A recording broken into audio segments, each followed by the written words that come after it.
Today, we're diving into something that's honestly fascinating, but so often misunderstood. We are talking about the massive transition from saving to spending. Okay, let's dive right in and explore why hitting your retirement target number actually isn't the end of the game at all. In fact, it's the beginning of a completely new one. $2 million. Now, for what, maybe 30 years now, this exact number has probably been your ultimate finish line, right? It's the mountain you've been climbing. It's the pile you aggressively saved, fiercely protected, and practically swore a blood oath to never, ever touch. For decades, it's been the driving force behind all your financial decisions. But then comes this massive question that honestly catches almost everyone completely off guard. You finally hit the number, now what? Seriously, what do you do?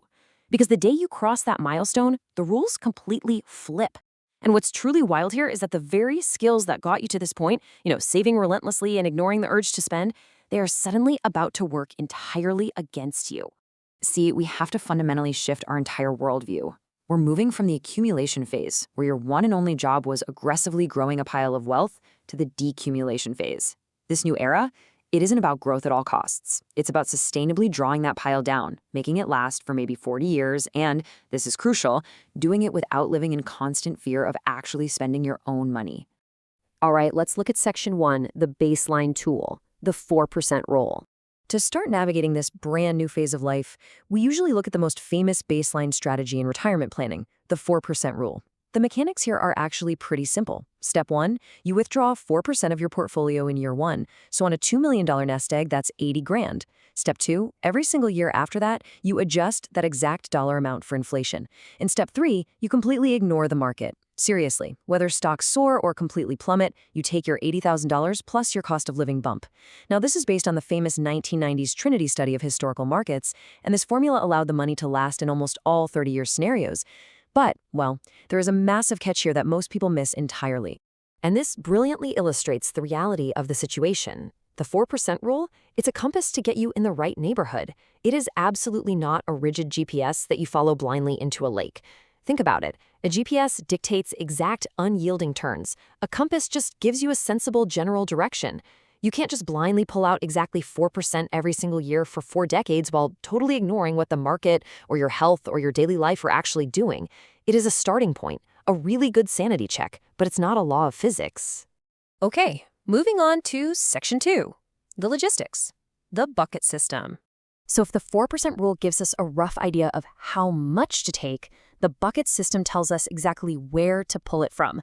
It takes an abstract math equation and turns it into something highly practical.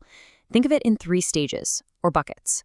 Bucket 1 is cash, literally 1 to 2 years of living expenses sitting completely safe in liquid, high-yield savings. Bucket 2 is moderate, so bonds and dividends whose sole job is just to refill bucket 1. And bucket 3 is growth, stock-heavy assets that you leave completely untouched for 10 to 20 years. By flowing money from your growth bucket into the moderate one and finally into your cash bucket, you guarantee that you are never, ever forced to sell stocks at a loss just to pay your electric bill. But the absolute genius of this system, it actually isn't the investment selection. It is the psychology. Knowing you have 2 solid years of expenses completely safe in cash provides this incredible peace of mind during a 20% market drop. I mean, when the news anchors are sweating on TV and telling everyone to panic, you can just sip your coffee, look at your accounts, and know for a fact you don't have to sell a single share today. That psychological armor is worth far, far more than squeezing out an extra 0.5% of return. Now let's look at Section 3, the hidden trap, sequence of returns risk. So understanding why we need those buckets leads us straight to the hidden trap that can literally break a retirement. It's called sequence of returns risk. Put simply, this is the danger that the timing of market crashes will drastically alter your portfolio's survival, completely regardless of average returns. Actually, let me emphasize that. It is not about what the market averages over 30 years. It is entirely about exactly when the bad years happen. This right here is the silent killer of the decumulation phase. Now, what's genuinely wild about this is how identical financial inputs can create completely devastating outcomes purely based on the order of returns. Think about retiree A and retiree B. Both of them start with $2 million. Both experience the exact same average return over a 30-year period. But here's the kicker. Retiree A gets hit with a market crash right out of the gate, in years 1 and 2. Retiree B gets that exact same crash, but at the very end of their retirement, in years 29 and 30. Because retiree A had to pull money out to live while the market was at the absolute bottom, they completely run out of money.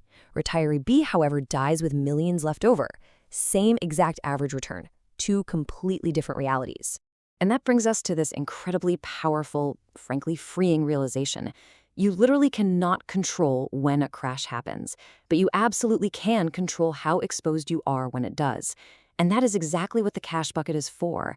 If you have your cash ready to go, or even just the flexibility to delay a vacation or a kitchen remodel during a downturn, you can simply wait out a bad year, while the rigid planners lose everything. In retirement, flexibility literally equals protection.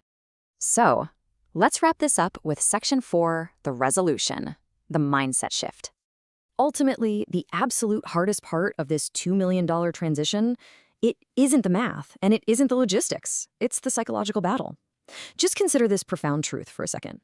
The very habit that built your wealth can sabotage your retirement. Think about it.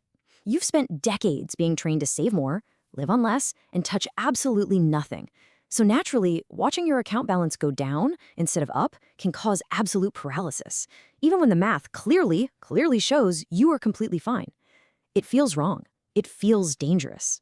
We need a massive reframe here. Back in the accumulation phase, your portfolio was basically a high score, right? A pile you felt you had to fiercely protect. But in the decumulation phase, it transforms into something else entirely, a paycheck. We really have to stop viewing this money as a high score on a screen and start treating it as your own personal, self-funded paycheck, one that shows up whether you worked this month or not. You already did the hard work. This is the payout. And here is a really tough pill to swallow for all you super savers out there. Unused money just sitting in an account, that isn't discipline. It's actually a mistake. Denying yourself the life you meticulously saved for isn't financial prudence. It's a failure to let your money do the job you hired it to do. Its entire purpose was to fund the life you built it for, not to just sit there as a static, untouched number on a bank statement. So let's bring the whole shebang together. The 4% rule provides a compass to get you started. The 3-bucket system provides a structure to keep you secure. Understanding sequence of returns risk provides a shield against devastating market timing. And the paycheck mindset, that provides the freedom to actually enjoy what you've built. A successful decumulation pace requires leveraging literally all of these tools together. You have to shift away from that rigid accumulation mindset and step into a sustainable, flexible spending framework. Which leaves us with one final, absolutely crucial question to ask ourselves. Is your retirement strategy built for perfection, or is it built to survive reality? Take a hard, honest look at your own financial framework and ask yourself if you are truly prepared for the psychological shift from saving to spending. I really hope this structure helps you view your wealth not as a finish line, but as the incredible starting line it's always meant to be. Thanks for joining me on this explainer, and I'll catch you next time.